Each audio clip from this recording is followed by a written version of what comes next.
Well, it turns out Heisenberg didn't die at the end of Breaking Bad. He was put in the witness protection program, given a new identity, and ran off and joined the circus. Hey there guys, Tom here. Welcome back to my movie channel, and thank you very much for joining me for this, my review of the brand new Disney Plus original movie, The One and Only Ivan. And if you guys haven't been to this channel before, make sure you hit that subscribe button and ring that notifications bell so that you never miss out on my take on all things movies. So The One and Only Ivan stars Bryan Cranston as a circus owner called Mac. His circus is sort of failing, it's losing money, no one's really interested in going to see the circus anymore, and the big final act of his circus show is a gorilla called the One and Only Ivan, who Mac has known his entire life. He raised this gorilla from, birth, essentially.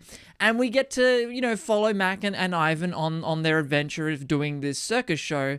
And then eventually, Mac keeps trying to find new ways to bring this circus to life and get people interested in coming back to the circus again. Now, maybe I shouldn't feel this way, but Netflix has made me really nervous for any original movie coming out on any streaming service, because 99% of the time, original Netflix movies that come out are all garbage. So when Disney Plus starts to make original content, I start thinking, are they just, making this quantity over quality, or are they actually putting an effort with their original movies the way Netflix isn't, essentially? And of course, I am a huge Bryan Cranston fan, so that was the main thing that made me want to see this movie. Seeing Bryan Cranston do a Disney movie was interesting to me. I was really pleasantly surprised by this film. I've got to say, I really like this film. In fact, I love this film.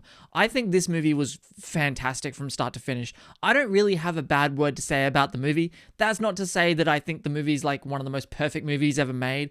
I just think this movie had a lot of heart. It had humor. It had real characters. You connect with the character of Mac that Bryan Cranston plays. You also connect with the animal characters, and of course they are CGI, and they look way better than they should for a streaming-only movie. And what I appreciated most about the animal characters in the movie, particularly Ivan the gorilla, but also there's a baby elephant character called Ruby, and there is a dog character voiced by Danny DeVito. But what I appreciated most about these animal characters, unlike something like Dolittle, which came out earlier in the year, these animals are fully fleshed out, fully realized characters that you get emotionally invested in and you care about. In Dolittle, you didn't give a shit about any character in that movie, human or otherwise. In this movie, they make you care about every single character. Every character has a motivation. It would have been very easy for them to make the Bryan Cranston character a mean character, to make Mac, have him be cruel to the animals or not treat them right. Mac is actually a character who he does care about the animals, even though, they are in cages and they do perform in a circus and they're not free, and the movie talks about that a lot. But Mac actually does care about the animals, and it is almost not really a redemption story of Mac, but Mac does, at several points throughout the movie, make a huge effort to do the right thing by his animals.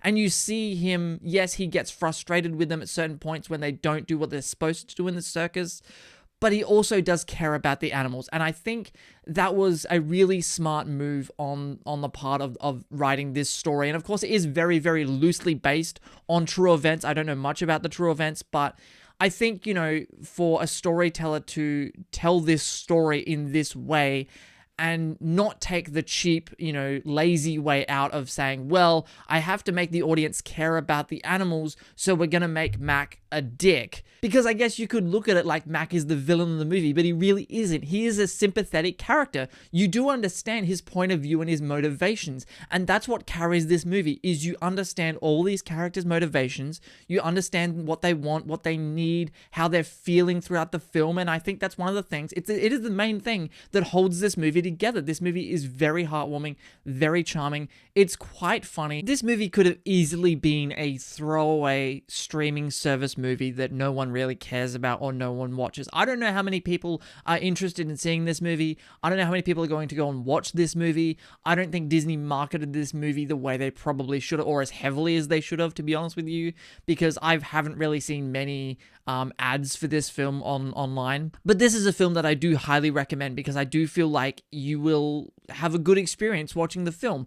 It's a movie that you will get attached to the characters.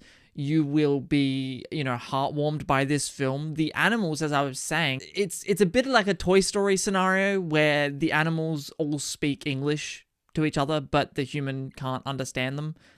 When Mac is talking to Ivan is just making gorilla sounds, but when we see the reverse, it's Ivan speaking English to Mac.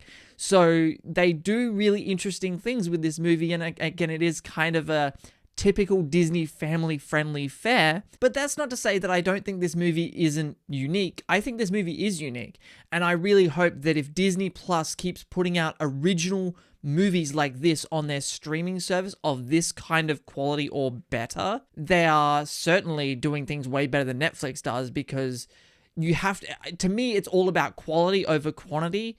And when you look at something like Netflix, for every one old guard, there are 10,000 extractions.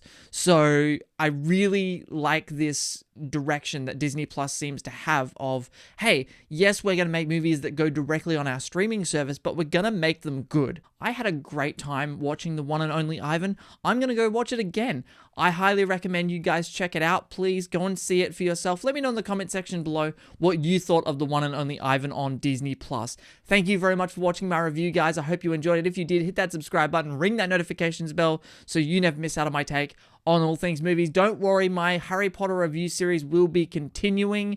But I had Tenet yesterday, I had The One and Only Ivan, and of course Mulan is coming out on Disney Plus soon, so look out for my review of that as well. Once again, thank you very much for watching. My name is Tom, and I will see you guys next time.